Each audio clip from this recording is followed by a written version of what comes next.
दिल चाहता है कभी ना बीते चमकीले दिन, दिल चाहता है हम ना रहे कभी यारों के बिन. It was more of a conversational song, That's how we wanted to make it, not than the typical Mukda Ankara kind of thing.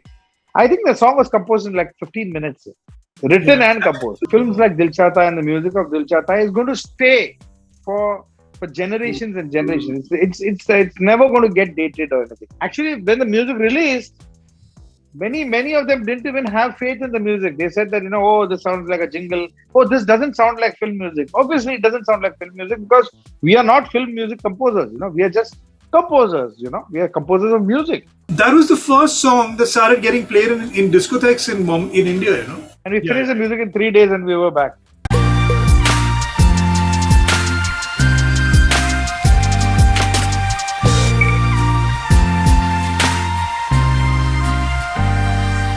What exactly was the preparation for the music of Dil Chahta Hai?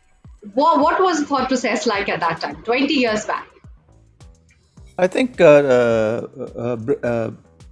Shankar had just released Breathless, right? Yeah. At that time. And And Farhan and Zoya had both directed the video, for that. So they had an association prior to, and Ehsan and me have worked with Farhan, doing ad, and he was, assisting, doing ad films. So we have kind of interacted in some way or the other. So I think he had kind of mentioned this to Shankar that, he's doing a film, and that's how it started from there. Yeah. What exactly makes the film so relevant even today? I mean, even now when we watch, we're laughing at the instances, we're laughing at the different issues, that are raised. But what, according to you, makes Dil Chahta Hai even relevant today? The thing is also that this film is honesty. so... Yeah, that's exactly what I was going to say, that it's just so real. People do that. I remember when Farhan, he briefed us, he's saying they're going to be sitting doing nothing. And then out of the blue, they'll start laughing. That's all stuff that I've done, I still do even now. We still do even now. So that is the way life is, The thing is that very often, films tend to take it and make it all too serious. Farhan said, let's keep it real, keep it real the way three guys would be. They'd go and, you have Saif Ali Khan, who's like this hopeless romantic who goes and falls in love. And, this has actually happened to people. People have gone and done this kind of thing in Goa and then got completely ripped off, I know some people who went and camped on the Goa beach and woke up in the morning and the tents and everything were gone. It was just them sleeping on the sand. You know what I mean? Those things have happened. Yeah, people get so hammered, they have no idea what's happening. So, that kind of stuff happens. And Farhan is like, literally, this is all from all his experiences in life, And but we traveled to Khandala for this film to compose the music to Ritesh Sidhwani's bungalow, and we stayed there together. Around the same time, Javed Saab, Javed Akhtar, and Farhan Akhtar, and Ritesh Sidhwani. All of us, we stayed in the same bungalow, and we created the music together. Outstation, staying there, and having a great time. Creating music through the day. Sometimes just taking a break, just eating, laughing. And chalo jaake gana bana diya. And we had 10 days. We had taken off for 10 days. We taken off 10 days. And we finished the music. A minimum of 10 days. And we finished the music in 3 days and we were back. So, it's like the album had Koi Kahe Kehta Rahe, which again, went on to be a blockbuster. Now, tell us about, the creation of the song. What's the story for it?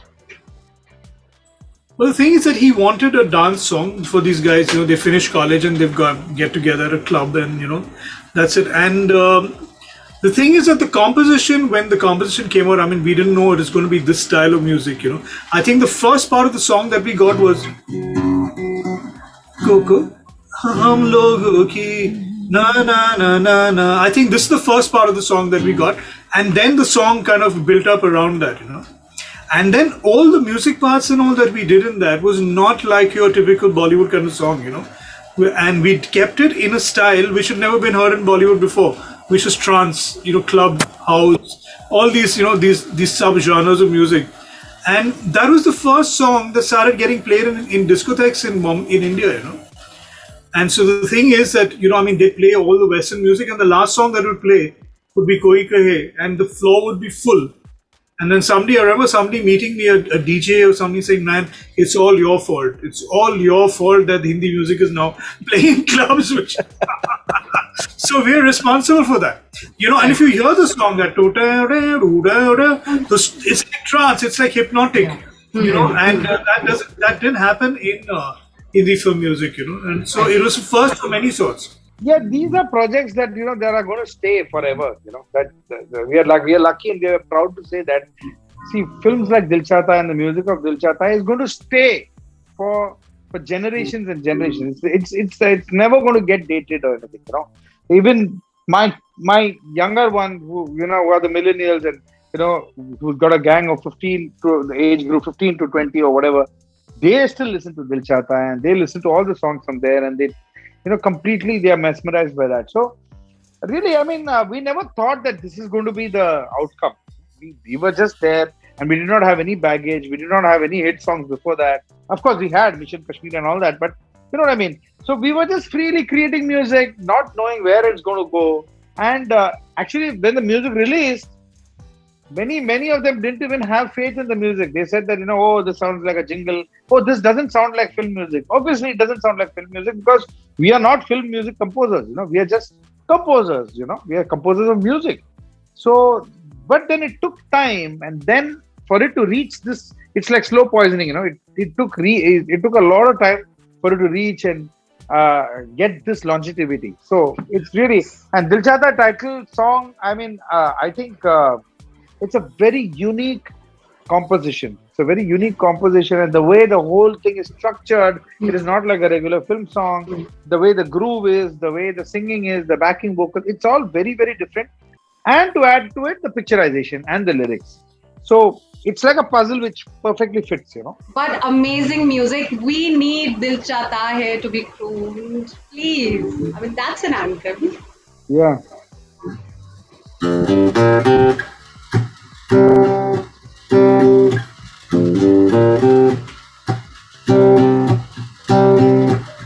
दिल चाहता है कभी ना बीते चमकीले दिन, दिल चाहता है हम ना रहे कभी यारों के दिन, दिन दिन भर हो प्यारी बातें, झूमे शामी गाए रातें, मस्ती में रहे डूबा डूबा समा, हमको राहों में यूं ही मिलती रहे खुशियाँ, दिल चाहता है. And then Jaane Kyun. I mean, Jaane Kyun was like a hit with every couple, yeah. I mean, rootna hai, manana hai, Jaane Kyun ga do. मतलब बस गा दो, मतलब सेटिंग सही है. Right? लगी पड़ जाएगी.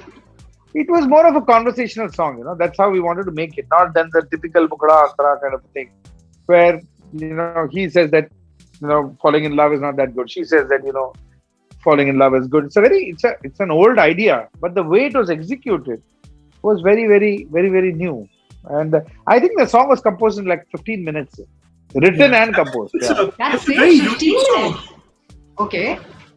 You know, that Written song and is composed. very unique song because truly using the word hatke, you know, which was like the famous word in Hindi films. The thing is that, you know, it starts off with, you know, you've got this didgeridoo from Australia, which is being played in it. It's been set in Australia. You have the song coming in, and in a format which is very unreal in terms of there's no Mukhda Antara, you don't know how it's going.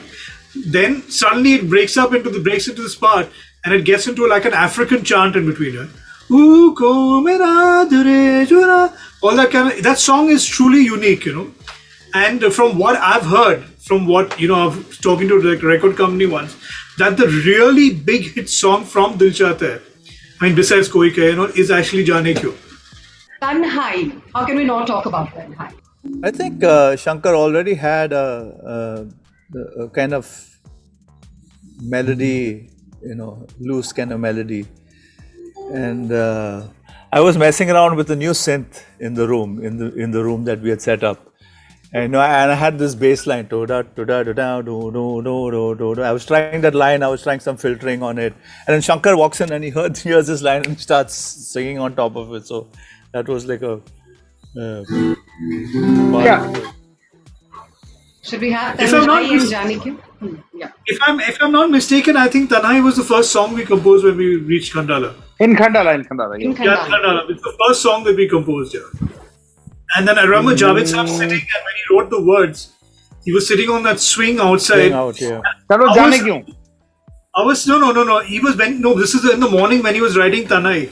I was sitting on the dining table in the living room, like looking at something on my phone, and I could hear him reciting the words of Tanhai with a lot of "Kaisi hai ye," with his expressions, just to himself, "Kaisi hai ye Tanhai," with his hands like a fist, like this, So he was really feeling those words, and that's the way he wrote it with that anger, that song is an angry love song.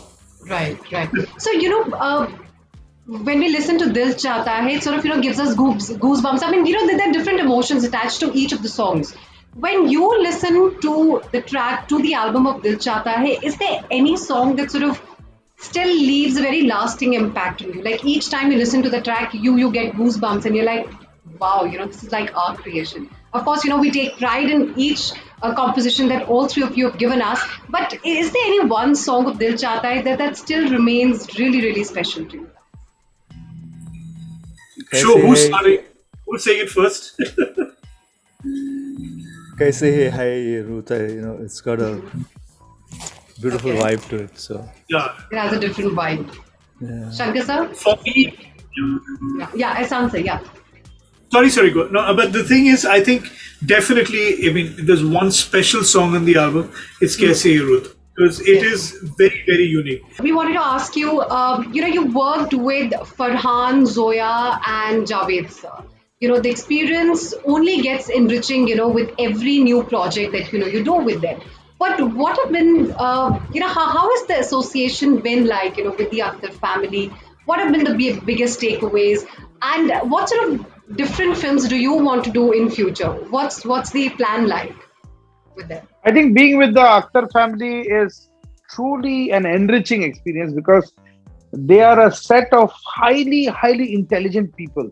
So, every day you're learning. Every day you're learning. Every day you are realizing new things about the craft of filmmaking, at the same time about life, about various topics. I mean, I don't think there is. I think Javed is one of the most intelligent persons in this country, and so well read, and he can talk about anything. He can talk about every topic.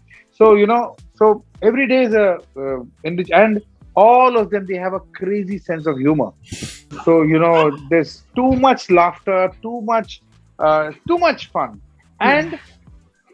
and one very important thing, they're all very, very true people. They're very genuine people, and they mean what they say. It's about no nonsense, So it's not like, "Arey yaar," all that is not there. It's very genuine, and what they say, what they mean, and they mean what they say. And Farhan Akhtar as the director and Zoya Akhtar as the filmmaker. What are your views on both of them? Incredible remains the word, but tell us. Actually, the thing is completely. They're very similar in the way that they're very thorough. Both of them are very similar in the way that both have a great sense of music in terms of what is good and what is bad, and references. They both listen to a wide variety of music, really, And Farhan can listen from anything from like heavy metal to synth to electronic music. Zoya's got her choices. Like she loves bossa nova, she loves world music, she loves African music. She's very, very gentle. She's very delicate in that way. But both of them, they've got different styles. You can see the different styles of making films.